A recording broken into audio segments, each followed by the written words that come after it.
హైదరాబాద్ వాళ్ళు నాకు ఒకటేయలే, వీళ్ళ సంగతి చెప్పాలని డిసైడ్ అయ్యిండు.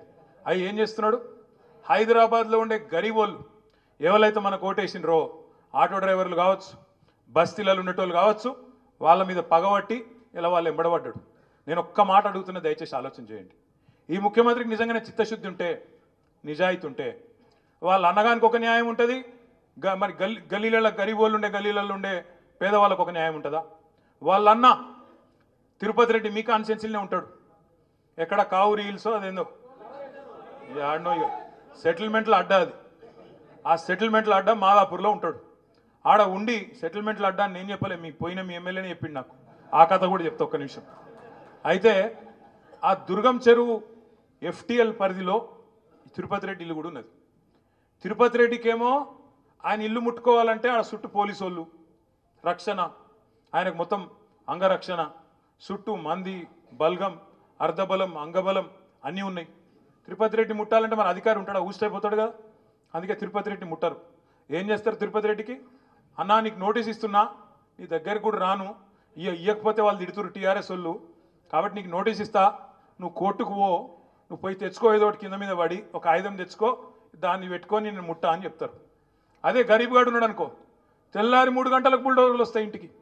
పిల్లగాళ్ళకి వెళ్ళి మేము పుస్తకాలు తీసుకుంటాం సార్, మేము బడికోవాలంటే దయ ఉండదు. ఆడోళ్ళు మేమరే అన్నం ఉడకబెట్టిన మరి అయ్యా పక్క తీసుకుంటాం, బియ్యం పక్కకు తీసుకుంటామంటే దయ ఉండదు. గరీబోళ్ళు చెప్పులు కుట్టుకునే దుకాణాలు ఉంటే వాళ్ళని తీసుకెళ్ళి రోడ్డు మీద పడేస్తారు, బిల్డింగ్లు నిర్దాక్షిణ్యంగా కూలగొడతారు. అదే తిరుపతి రెడ్డికి ఒక న్యాయం పెద్దోనికి, పేదవానికేమో బుల్డోజర్లతోని, అది కూడా కోర్టు పని చేయని శనివారం ఆదివారం వచ్చి సాయంత్రం పూట పొద్దున పూట వచ్చి కూలగొట్టి నిర్దాక్షిణ్యంగా రోడ్ల మీద పడేస్తూ ఉన్నారు. నేను ఒక్కటే అడుగుతా ఉన్నా, 10 ఏళ్ళు మనమేమో పాలిటిక్స్ ఆఫ్ కన్స్ట్రక్షన్ చేసినాం, మనమాట 10 ఏళ్లలో మొత్తం ఆక్రమణలు ప్రోత్సహించినమాట ఈ సిపాయిలు వచ్చి కాపాడుతుర్రట. ఏమన్నా సిగ్గుండాలి. నువ్వు తవ్వుతే మొత్తం నీ వాళ్ళే వెళ్తారు. కుంభకోణాలు లంబకోణాలు చేసిందంతా నీ కాంగ్రెస్ వాళ్ళే వెళ్తారు. ఇలా నేను చూస్తున్నా, కొట్టు ఎప్పుడు కొడతావు, కొట్టు పట్నం మహేందర్ రెడ్డి గెస్ట్ హౌస్ ఎప్పుడు కొడతావు, కొట్టు నీళ్ళలో కట్టిండు కదా, కొట్టు పొంగులేటి శ్రీనివాసరెడ్డి ఫామ్ హౌస్ కొట్టు, నీ ఎమ్మెల్యేలే కొట్టు మొదలు దమ్ముంటే, నీ ఎమ్మెల్యేలు నీ ఎంపీలు పెద్ద పెద్ద నాయకులు ఎవరైతున్నారో మొదలు వాళ్ళకి కూలగొట్టినాక నువ్వు పేదవాళ్ళ మీదకి రా. అంతేగాని పేదవాళ్ళ మీద వీళ్ళకి ఎవడు అండగలేడు, ఎవడేం చేస్తాడు, వీళ్ళని గుంజి బజారులు వేస్తా, ఈయనకు సబ్జెక్ట్ తెలియదు. తెలంగాణలో శిఖం పట్టాలని ఉంటాయి, చెర్లల పట్టాలు కూడా ఉంటాయి. ఆ శిఖం అంటే ఏంటంటే ఏక ఫసల్ పట్టాలు అంటారు, శిఖం పట్టాలు అంటారు. ఒక సీనియర్ నాయకురాలు నాకు ఒక 4-5 నెలల కింద నా దగ్గరికి వచ్చింది. ఆమె వచ్చి, అన్న జర మీరు అర్జెంటుగా శేర్లింగంపల్లి ఎమ్మెల్యేకి ఒక ఫోన్ చేయాలి అన్నది. ఎందుకమ్మా అన్న, మావాడు అయ్యప్ప సొసైటీలో ఒక బిల్డింగ్ కడుతున్నానా, ఆడ ఈ జిహెచ్ఎంసీ వాళ్ళు వచ్చి ఆపుతురట, ఎమ్మెల్యే చెప్తే ఇంటారట, జర ఒక ఫోన్ చేయన్నా అని వచ్చింది. నేను ఫోన్ చేసిన, అప్పుడు ఎమ్మెల్యే మన పార్టీలోనే ఉండే. ఫోన్ చేసి ఆయన ఏం చెప్పిండు ఎరికైనా, సార్ జిహెచ్ఎంసీ వాళ్ళు కాదు, పాడు కాదు, అదంతా ఇక్కడ తిరుపతి రెడ్డి ట్యాక్స్ నడుస్తుంది సార్ అయ్యప్ప సొసైటీలో. ఒక్కొక్క స్లాబ్కు అక్కడ 500 గజాల లోపల అయితే 10 లక్షలు ఇవ్వాలి, 500 గజాల పైన 1000 గజాల లోపల ఉంటేనేమో 18 లక్షలు ఇవ్వాలి సార్. ఇది తిరుపతి రెడ్డి ట్యాక్సు. జిహెచ్ఎంసీ వాళ్ళు స్వయంగా చెప్తున్నారు, అక్కడ ఎవరైనా పోతే తిరుపతి రెడ్డి కాడికి ఓన్రి, ఆడికి వెళ్ళి ఫోన్ వస్తే మేము ఊకుంటాము, లేకపోతే కూలగొడతామని చెప్తున్నారు సార్. ఇది మీ ఎమ్మెల్యేనే చెప్పింది, నాకు ఎవడో కాదు. చెప్తే నిజమా అని నేనన్నా. అవును సార్ నిజం సార్, మాదాపూర్లో ఆఫీస్ ఉన్నది, ఆయన్నే నడిపిస్తున్నాడు, మీకు కావాలంటే మాదాపూర్ ఆఫీస్ కాడికి తిరుపతి రెడ్డి ఆఫీస్ కాడికి పోతే రోజుకో 200 మంది కనబడతారు సార్ అన్నాడు. నేను అడిగిన, వాడు ఏమైనా ఎమ్మెల్యేనా, ఎంపీ మంత్రి, వానింటికాడ ఎందుకుంటారా అని నేనన్నా. ఇక అట్లా నడుస్తుంది సార్, ఏం చేయాలి, మొత్తం చిట్టినాయుడు వాళ్ళ 7 అన్నదమ్ములదే రాజ్యం నడుస్తుంది మొత్తం అని మీ ఎమ్మెల్యేనే చెప్పిండు. అనగనగా ఓ చిట్టినాయుడు గారు, ఆ చిట్టినాయుడు గారికి 7 అన్నదమ్ములు, ఇక తలా దిక్కు అంచుకున్నారు. ఇప్పుడు తిరుపతి రెడ్డి అయ్యప్ప సొసైటీ మీద పడ్డాడు, కొండల రెడ్డి కొండల మీద పడ్డాడు, జగదీష్ రెడ్డికి సడన్గా 1000 కోట్లు వచ్చినాయి, ఆయన 1000 కోట్ల పెట్టుబడి పెడతారట తెలంగాణలో. ఇంకో బామ్మరిదికి 1337 కోట్ల కాంట్రాక్ట్ నిన్న ముఖ్యమంత్రి గారు ఆయన డిపార్ట్మెంట్లోనే ఇచ్చిండు. ఇక మొత్తం ఎక్కడికక్కడ స్వైర విహారం చేస్తూ ఉన్నారు. ఇక్కడికి వచ్చిన మా అన్నదమ్ములు నేను అడుగుతా ఉన్నా, రంగారెడ్డి జిల్లా బిడ్డలు కానీ మేడ్చల్ బిడ్డలు కానీ నేను అడుగుతా ఉన్నా, ఇలా హైదరాబాద్లో రియల్ ఎస్టేట్ ఎట్లుంది, డమాల్ అయిందా? తెలుసు రంగారెడ్డి జిల్లా వాళ్ళకి, మేడ్చల్ జిల్లా వాళ్ళకి, హైదరాబాద్ చుట్టూ జిల్లాల వాళ్ళకి తెలుసు. ఎందుకు డమాల్ అంటున్నది ఒక్కడే ఒక కారణం, ఈ ముఖ్యమంత్రి ఈయన చేస్తున్న ఘాతకాలు, ఈయన కుటుంబ సభ్యులు చేస్తున్న సెటిల్మెంట్లు, భూ దందాలు, బిల్డర్లను బెదిరించుడు, హైడ్రా పేరు మీద వసూళ్లు, ఈ కార్యక్రమాలన్నీ ఒక్కొక్కటిగా బయటికి వస్తాయి. ముఖ్యమంత్రి గారు ఏం సంబరపడుతున్నట్టే, నాకు ఒక బుగ్గకారు దొరికింది, పైన రాహుల్ గాంధీ పిలుస్తున్నాడు, ఇప్పటికి 22 సార్లు వేయొచ్చిండండి ఢిల్లీకి. ఈయన చేసిన అతి గొప్ప పని ఏంటంటే 9-10 నెలల్లో 22 సార్లు ఎక్కే విమానం దిగే విమానం, చేసింది మాత్రం ఏం లేదు. గట్లున్నది కథ. ఒక్క కొత్త పథకం లేదు, పెన్షన్ పెంచింది లేదు. పక్క రాష్ట్రంలో చంద్రబాబు నాయుడు గారు మొన్ననే ముఖ్యమంత్రి అయ్యిండు. ముఖ్యమంత్రి అయిన వారం రోజుల లోపలనే చంద్రబాబు నాయుడు పెన్షన్లు పెంచిండు.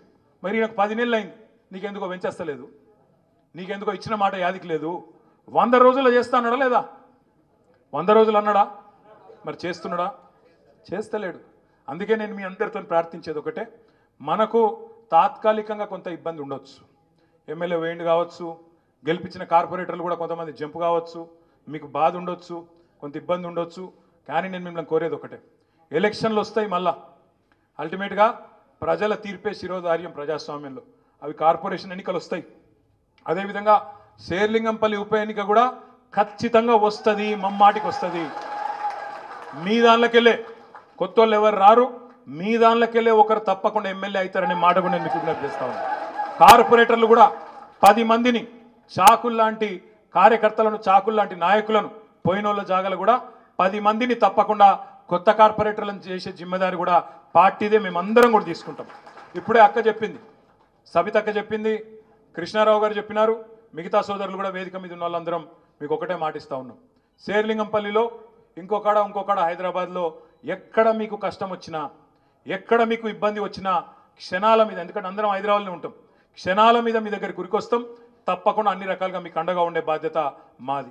అది హైడ్రా బాధ కావచ్చు, ఇంకో బాధ కావచ్చు, ఏ బాధ ఉన్నా ఒక్క ఫోన్ కాల్తో ఉరికొస్తాం. కొత్త కమిటీలు కూడా వేసుకుందాం, కొత్త డివిజన్ కమిటీలు వేసుకుందాం. కొత్తగా పార్టీ నిర్మాణం కూడా పోయినోళ్ళు పోయినరు, ఉన్నోళ్ళతో మంచిగా పకడ్బందీగా నిర్మాణం చేసుకుందాం. కానీ కొంతమంది చెప్పంపుతున్నారు, ఇప్పుడే కృష్ణానే చెప్తున్నాడు, తప్పు చేసినామన్నా మేము ఇలా పోయి బేకార్ అయిపోయింది కథ, మేము కూడా వస్తాం, జర మమ్మల్ని కూడా క్షమించండి, చేర్చుకోండి అని కొంతమంది చెప్పంపుతున్నారని చెప్పిండు. చూద్దాం, వాళ్ళు నిజంగానే బుద్ధిమంతులు, ఎవరైనా బుద్ధిమంతులు ఉంటే చూద్దాం.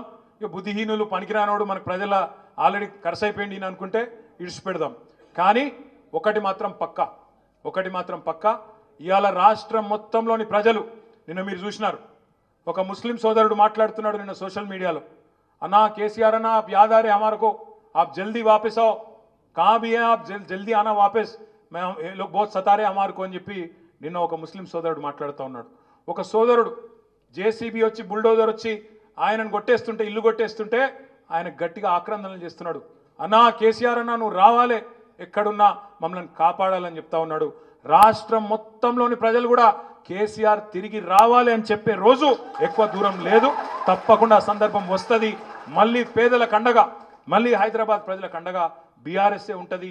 ఈ గులాబీ కండువానే 10 ఏళ్ళు ప్రాంతీయ విద్వేషాలు లేకుండా, ఆంధ్ర తెలంగాణ ఫీలింగ్ లేకుండా, ఏ ఫీలింగ్ లేకుండా, ఎట్లా అయితే 9.5 ఏళ్ళు ఒక్క చిన్న గొడవ లేకుండా, చిన్న ఇరిటేషన్ లేకుండా, కర్ఫ్యూ లేకుండా, కల్లోలం లేకుండా, హిందూ ముస్లిం పంచాయతీ లేకుండా, అన్నదమ్ముల్లాగా ఎట్లయితే హైదరాబాద్లో బతికినామో భవిష్యత్తులో కూడా అట్లే ఉందాం.